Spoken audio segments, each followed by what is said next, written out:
Ciao, bentrovata sul mio canale. Ciao da Stefano, ovviamente, che sono io. Titolo del video di oggi è: un narcisista soffre? Punto interrogativo.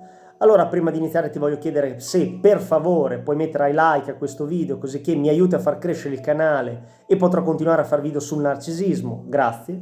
Seconda cosa, se non l'hai già fatto, ti invito ad iscriverti a questo canale, al mio canale. Qua sotto c'è un pulsante, premilo, così rimarrai sempre aggiornata sui miei video dove parlerò sempre di relazioni tossiche con narcisisti patologici, come riconoscerli in tempo e come gestirli.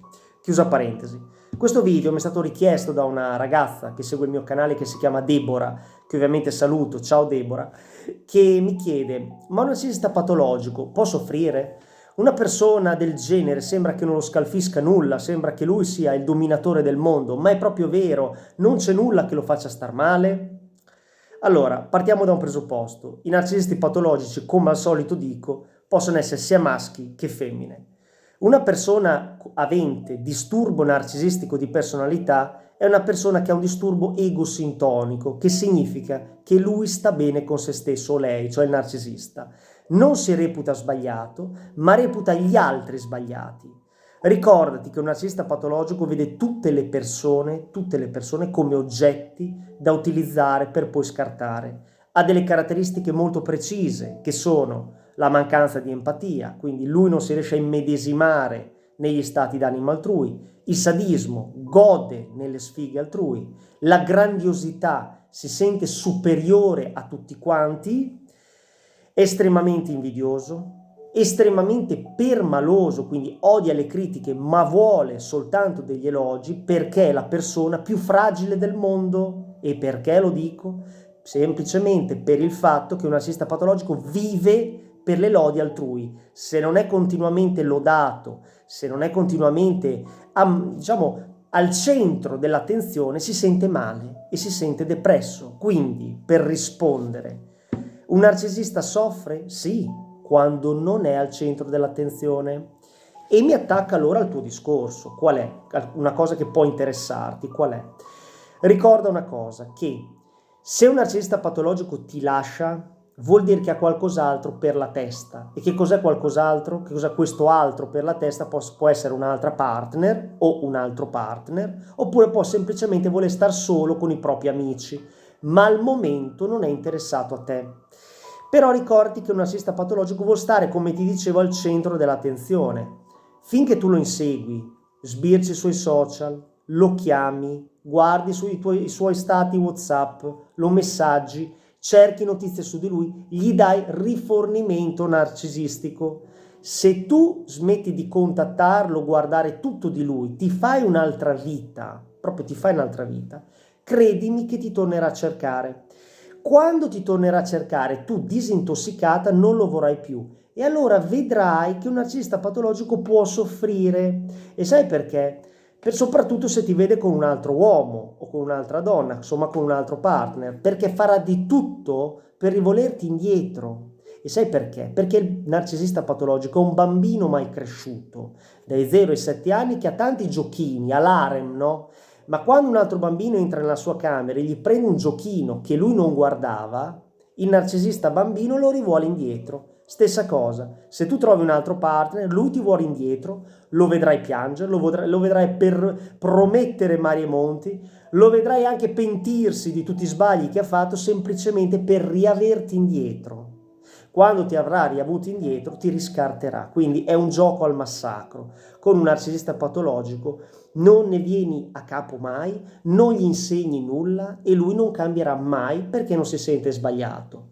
Quindi soffre un narcisista? Sì, quando non è al centro dell'attenzione, soffre quando inizia a diventare più anziano e non riesce ad irretire tutte le prede che lui, predava da giovane, quando non riesce a raggiungere i suoi mirabolanti risultati, lui soffre perché nella sua testa crede di essere migliore di tutti e anche lì lui soffre perché un narcisista patologico è estremamente competitivo e crede di essere, da buon narciso, ovviamente il più bello di tutti, il più bravo di tutti. Quando soffre un narcisista patologico, quando una donna gli dice no, perché è molto probabile che una donna possa dirgli di no. perché non è il suo tipo, ad esempio. E in questo caso il narcisista patologico soffre, perché dice: ma come? Io sono il più bello di tutti, ma com'è possibile che lei mi rifiuti? Può capitare. Quindi, morale della favola, il narcisista patologico soffre, però ricordati una cosa: soffre sempre per se stesso e non soffre per vedere il dolore negli occhi di una persona che lo ha amato e che lo ama. Quindi, se tu piangi, se tu soffri e vuoi delle spiegazioni da un narciso, lui non te le darà mai, o lei non te le darà mai, la narcisista, perché un narcisista patologico vede il mondo che gira attorno a se stesso, non avendo i neuroni specchio ben funzionanti, non sa empatizzare e quindi gli altri sono solo un peso, oppure sono una risorsa, una vacca da mungere, perdonami il termine, no? Una mucca da mungere, sono soltanto una risorsa da utilizzare e basta. Una volta utilizzata viene scartata. Quindi un narcisista patologico, ripeto, soffre sì, ma soltanto per se stesso. Questo deve essere chiaro. Secondo argomento di oggi è come riconoscere uno psicopatico. Il terzo video che faccio sull'argomento, il secondo lo puoi trovare qua. In questo periodo dove purtroppo gli psicopatici sono all'ordine del giorno, voglio dare alcune indicazioni su come riconoscerli in tempo. Ti racconterò una storia oggi, tratta da un libro che secondo me è il libro fondamentale per capire la psicopatia, chiamata appunto La psicopatia, scritto dal dottor Robert Hare, che è uno psicologo e psichiatra americano esperto in psicopatici, una persona che ha frequentato anche i carceri per studiare come operano gli psicopatici, e secondo me è la pietra miliare, uno dei testi migliori appunto per capire questo genere di persone e come operano. Ora ti racconterò una storia. Facciamo una premessa. Questa è una riflessione soprattutto è un pensiero di uno psicopatico, ovviamente intervistato al dottor Robert Hare. Mi interesso agli altri, dice questo psicopatico, difficile dirlo, ma sì, penso di sì. Un attimo che accendo la luce. Ma sì, penso di sì. Ma non mi lascio andare sul piano dei sentimenti. Credo di essere affettuoso e partecipi come chiunque, ma guardiamoci in faccia. Tutti provano ad approfittarsene, quindi un narcisista pensa già che il mondo è fatto di gente che se ne approfitta, vede il male negli altri. Devi badare a te stesso, devi proteggere i tuoi sentimenti. Ad esempio, hai bisogno di qualcosa? Hai un problema con qualcuno? Magari ti vuol fregare? Solo te stesso, tu te ne devi occupare, nessuno ti può aiutare. Devi fare tutto ciò che deve essere fatto. Mi sento cattivo se devo fare male a qualcuno? Sì, a volte, ma il più delle volte è come se e ride. Come ti sei sentito l'ultima volta che hai schiacciato uno scarafaggio, la stessa cosa. Quindi uno psicopatico pensa agli altri, anche nel far male agli altri, semplicemente come schiacciare uno scarafaggio. Questo è il livello del loro pensiero. Ora ti racconto una storia. Dick, è la storia di un certo Dick, abile, in gamba. Sì, bisognava riconoscerlo. Cristo, incredibile come riusciva a darla bere alla gente. Come al commesso di quel negozio di abbigliamento a Kansas City, in Missouri, in America, il primo posto dove Dick aveva deciso di fare colpo.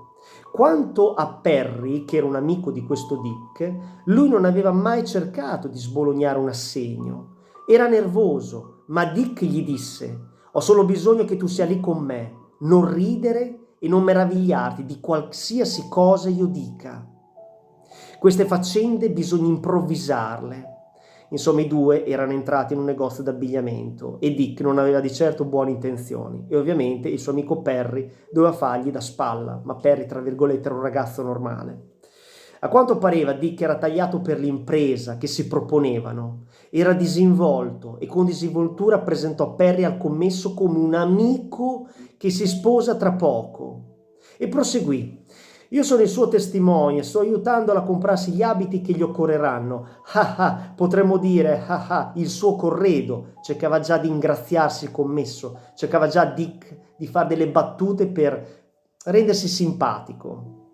Il commesso abboccò E poco dopo Perry, spogliato dei suoi pantaloni di tela, stava provando un tetro abito che il commesso considerava l'ideale per una cerimonia tra intimi. Scelsero una vistosa serie di giacche e pantaloni giudicati adatti per quella che, stando a Dick, lo psicopatico, sarebbe stata una luna di miele in Florida. «Che ne dite?» esplose Dick. «Un brutto sgorbio come questo», riferendosi al suo amico Perry, «come questo si sistema con una che non solo è un gran pezzo di ragazza, ma è piena di grana per di più. Mentre tipi come voi e io, dei bei ragazzi, niente». Al commesso, vedi che cerca di fare mirroring, lo psicopatico cerca di dirti, noi siamo simili. Il commesso presentò il conto alla fine. Dick si frugò nella tasca posteriore, aggrottò la fronte, fece schioccare le dita ed esclamò: «Maledizione, ho dimenticato i portafogli!» Battuta che al suo socio parve tanto debole da non poter infinocchiare nessuno. A quanto pareva, però, il commesso non era della stessa opinione, perché tirò fuori un assegno in bianco e quando Dick lo riempì per una somma superiore di $80 all'importo del conto, quindi Dick tirò fuori un carnet d'assegni, lo compilò con una cifra superiore al conto, gli versò immediatamente la differenza in contanti. Ovviamente l'assegno era scoperto.